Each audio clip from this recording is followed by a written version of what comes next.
Dr. Rita Pratap, former head of the department, Drawing and Painting, University of Rajasthan, Jaipur. History of Chinese Painting. Module 24, Zen Painting.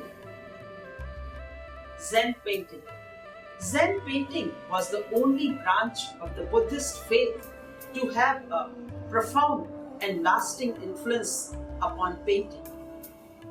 By the 9th century, the city of Chengdu, or Shu as it was anciently known in the far western province of Sichuan, became one of the chief centers of Zen painting. Nanking was another. Wu Tusung Yuan, Guan Hisu, and Shi Po were Zen painters in Chengdu. During the 10th and 11th centuries, Zen monasteries nesting in the mountains around the west lake of the southern capital of Hangzhou became a haven of refuge for artists. Ma Yuan and Hisha-kui, Mu Chi and Liang Kai were the painters at southern Sui court.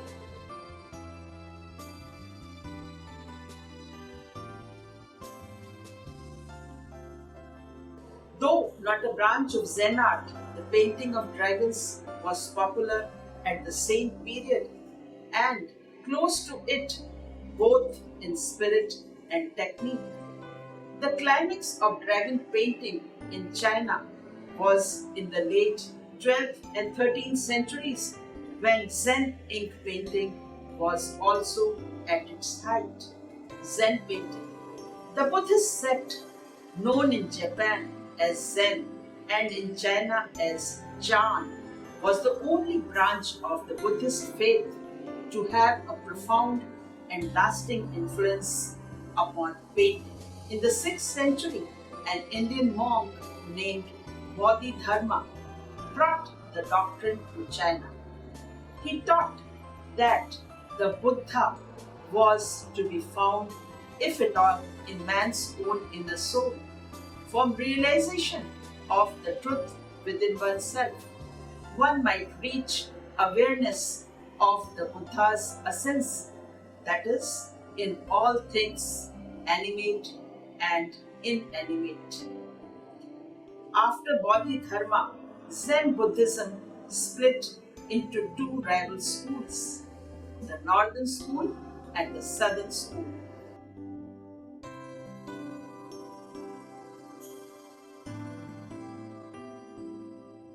The northern school, founded by another Indian monk, Bodhipriya, claimed that the truth could be attained only through conventional path of discipline and study.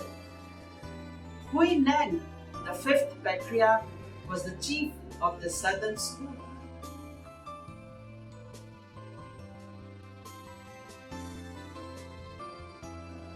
Hui Neng denied the validity of such aids, insisting that elimination came suddenly of itself to the mind empty of all intellectual dross. In due course, the northern school became fashionable and corrupt, but the southern school retained the pure teachings of Bodhidharma, and Hui Neng came to be a source of profound inspiration to painters, particularly to those in the scholarly tradition. It was the distinction between the northern graduate and the southern schools of Zen Buddhism. The Tang eccentrics.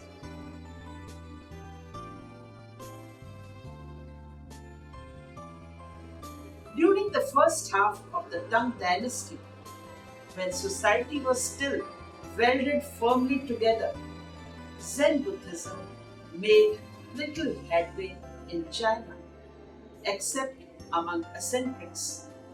But after 756, the gradual decay of Tang institutions, the orthodox Buddhism that culminated in the decrees of 845, drove men of independent mind to seek spiritual truth through more unconventional paths, and Zen flourished. At the same time, certain artists, finding that orthodox methods no longer met their needs, were experimenting with techniques as wild as eccentric as those of any modern abstract expressionists. The flash of Zen illumination, impossible to communicate in words, could be made manifest in the spontaneous gesture of the painter's brush. Each picture by these masters was a revelation of the inner self, meaningful in the very act of painting.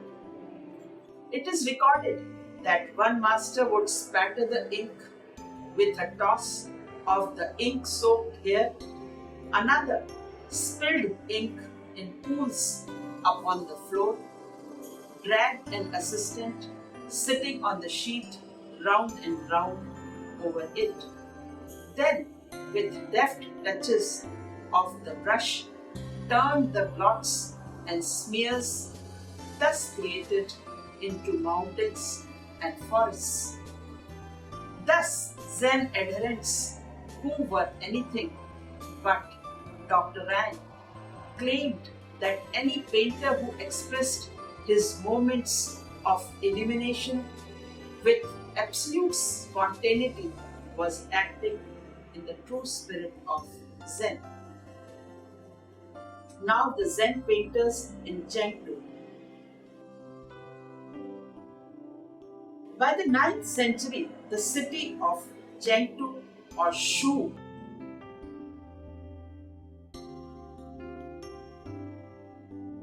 as it was anciently known in the far western province of Sichuan, became one of the chief centers of Zen painting.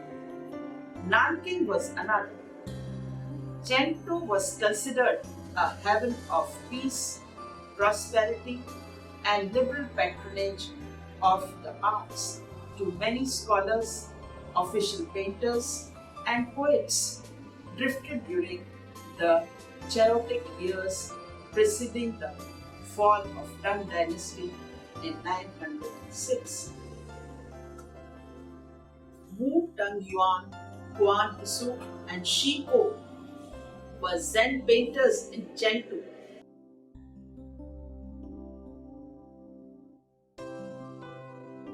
Whose favorite subjects were the Arhats or Lohan, the saints of Indian Buddhism. Their drawings were a mixture of spiritual insight and caricature. The outlandishly prominent features of these imagined Indians.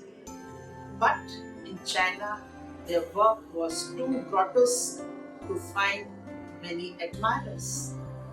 Gradually, few of their works found their way to Japan, when their paintings were treasured and endlessly copied in Zen monasteries. The works that have been attributed to Guan Hisu and Shiko is a pair of pictures of Zen patriarchs harmonizing their minds, that is mediating. It belongs to 13th century. It is a hanging scroll, ink on paper, and at present in the National Museum, Tokyo.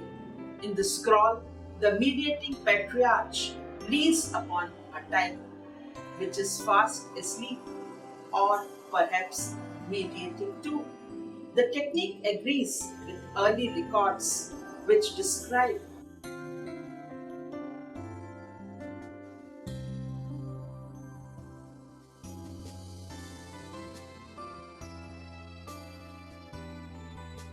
how Shiko would touch in the visible parts of a body with deft, precise brush lines, and how he would indicate the robes and all else with jerky, rough movements of the brush that bore no relation to the conventional brush strokes.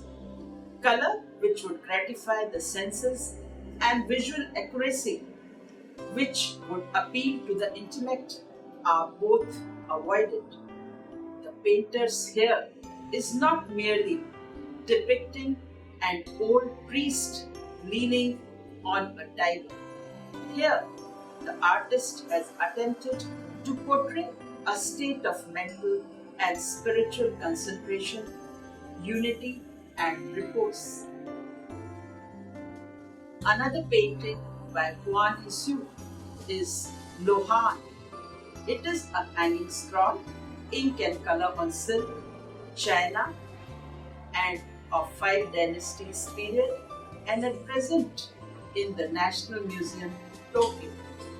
In the later Tang dynasty, representations of the 18 Lohans, Arhats, or enlightened beings, became the vehicle for extreme exercises in realism. His famous representation in Lohan is thin wire-like line in the version of realism.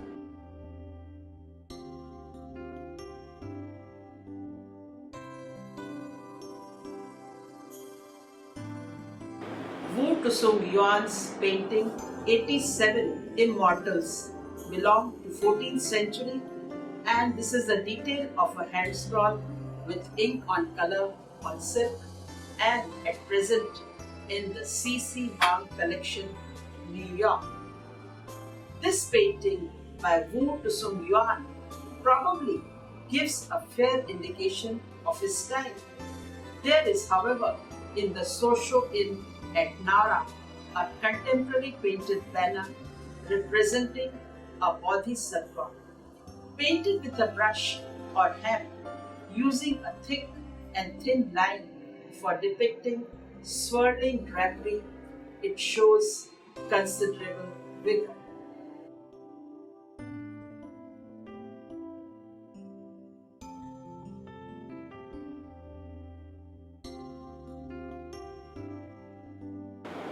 Zen painting during the southern Song dynasty. When Song culture was flowering in its first vigor, the Zen adepts' solitary search for truth seemed less desirable or necessary during the 10th and 11th centuries. But after the flight to the south in 1127, conditions were similar to those during the decaying years of the late Tang dynasty. Zen monasteries nestling in the mountains around the West Lake at the southern capital of Hangzhou became a haven of refuge for the weary scholars and disillusioned officials. The same was with the artists too. They too left the dusty city and wandered up the hillsides in search of peace and inspiration. In its belief in the necessity for communion with nature, Zen found common ground with philosophical Taoism, and there is little doubt that Zen ideals are reflected even in the monochrome landscapes of academicians such as Ma Yuan and Pisha Hui. More vividly, perhaps, in the latter's great hand scroll, of which a part is illustrated, that is, pure and remote view of streams and mountains.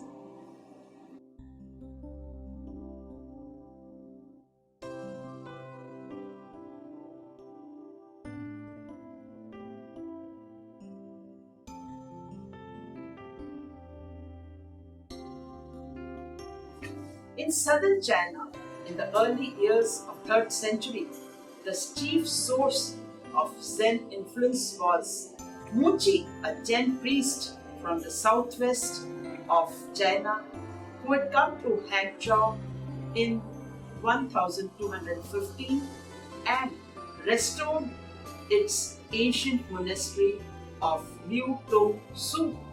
He was not only a great propagator of Zen, but also a painter of genius. His influence in Japan was indeed enormous. It is said a critic wrote of him after his death.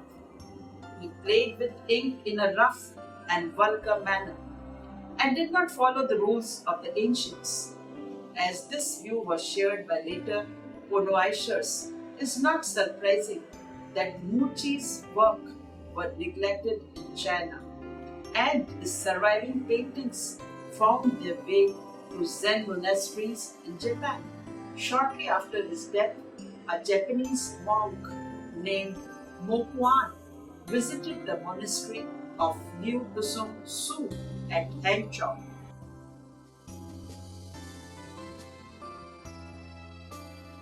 Where he studied and imitated Muchi's style so thoroughly that the abbot presented him with master's brush and seals. After Muchi's death in China, Japanese pilgrimed to Hangzhou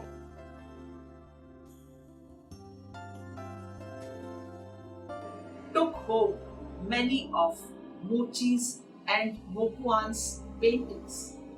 The works of both these artists is so similar that it is extremely difficult to distinguish genuine works of Muchi from those of Mokuan and other Japanese imitators. Muchi did not restrict himself to any particular subject, or for as the Zen adapted that all nature is one and the Buddha's essence is present in all the things equally.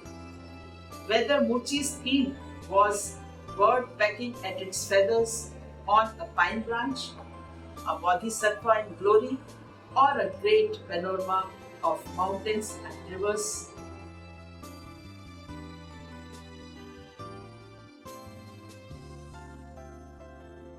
his attitude and means were the same in all the works he did. In part of his hand scroll, scenes of the Hixiao and Hixiang rivers. This painting is in Nezo Museum, Tokyo. The scroll here is unusual among Zen works, only in addition of slight color. The ink is applied in broad washes in the tradition of Mi-Yuzen.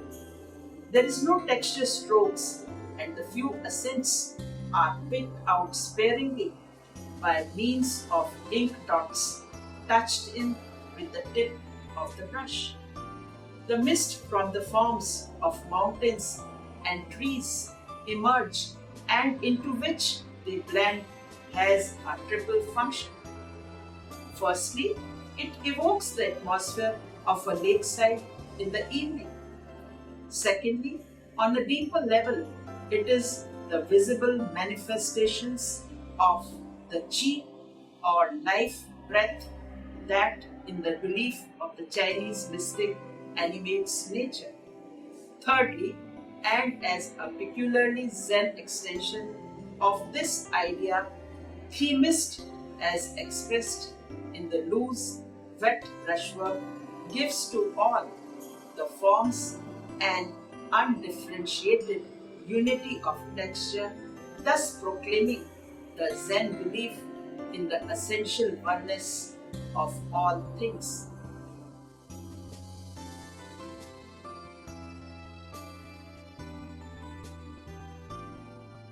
Liang Kai was one of the painters at the southern Sung court who heard Muchi's message.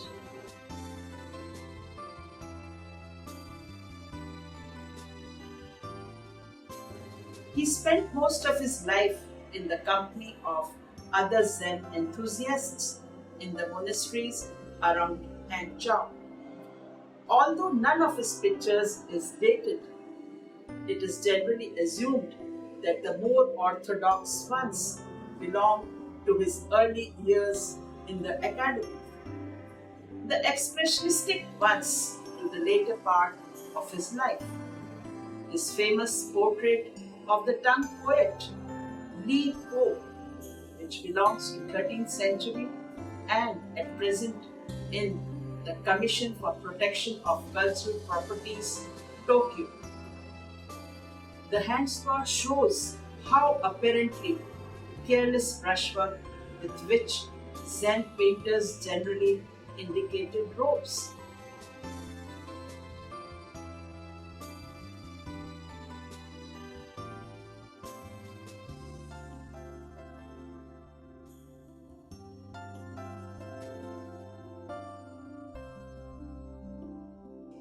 Here, the same combination of care and carelessness that we found in Shiko, whether or not this resembles Lipo, is unimportant. In evoking the aesthetic awareness of a great poet, Liang Kai achieved more than a mere formal likeness. Shakyamuni leaving his mountain retreat. This is one of the Liang Kai's famous painting. Belongs to third quarter of 12th century. It is a hanging scroll, ink on light color on silk, China, Southern Song Dynasty, and at present in the National Museum, Tokyo.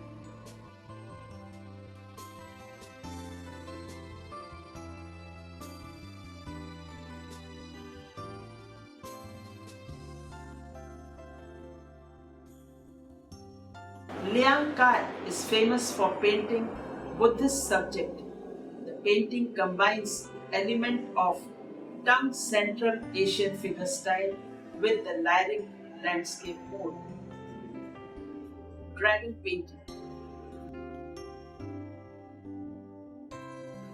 Although not strictly a branch of Zen art, the painting of dragons was popular at the same period and close to it both in spirit and technique. The dragon, that wholly playful yet somewhat terrifying creature, which brings the rains at proper season and so potent source of benevolent energy that it has become a metaphor for the emperor himself. It has been a popular subject in Chinese art since antiquity. The work of early dragon painter such as Tusao Pu Husing 222 to 277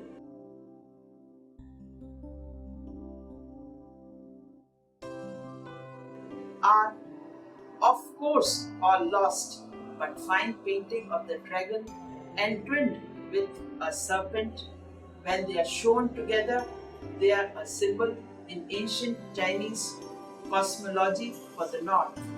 They are a symbol in ancient Chinese cosmology for the north. Can still be seen on the walls of 6th and 7th century tombs near Pyongyang in northern Korea. The style of these stone paintings is essentially Chinese. The climax of dragon painting in China was in late 12th and 13th centuries, when Zen ink painting was also at its height. Indeed, the dragon was said to be equivalent in terms of popular Taoist mythology of the more lofty and insubstantial concepts of Zen idealists. When artists painted this wonderful beast, they gave him the head of a bull, the horns of a deer, the body of a snake, and the talons of the fabulous peng bird. Like truth to the Zen adept, the dragon is never wholly revealed. The greatest Chinese painter of dragon was Chen Zheng.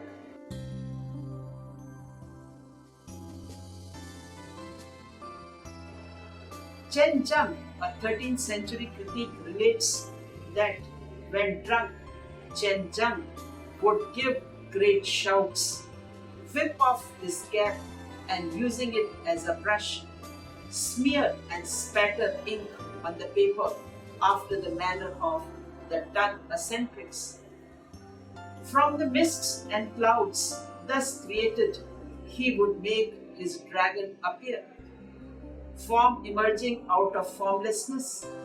Among scores of dragon paintings attributed to him, the finest and the one from his hand is the famous hand scroll, nine dragons appearing through clouds and waves. This is a detail of a painting. It is in the Museum of Fine Arts, Boston, and is signed and dated 1244. The detail of this dramatic work shows Chen Jiang's technique. The mists and clouds smeared and spattered, perhaps with his cap, the dragon drawn with firm strokes, and rocks modeled in cut tussle, a technique derived from Li Tang.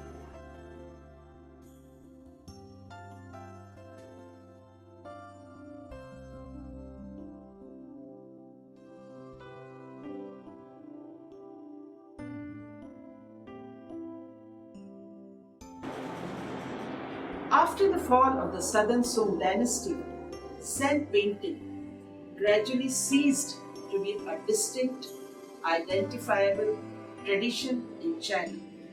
The decline of Buddhism and the absorption into Taoism and Neo-Confucianism of those elements of it that Chinese intellectuals found most acceptable robbed Zen paintings of any reason for a separate existence. Yet the emphasis placed by Zen Buddhism upon communion with nature and upon directness and spontaneity of expression has continued to inspire original and independent Chinese painters up to modern times.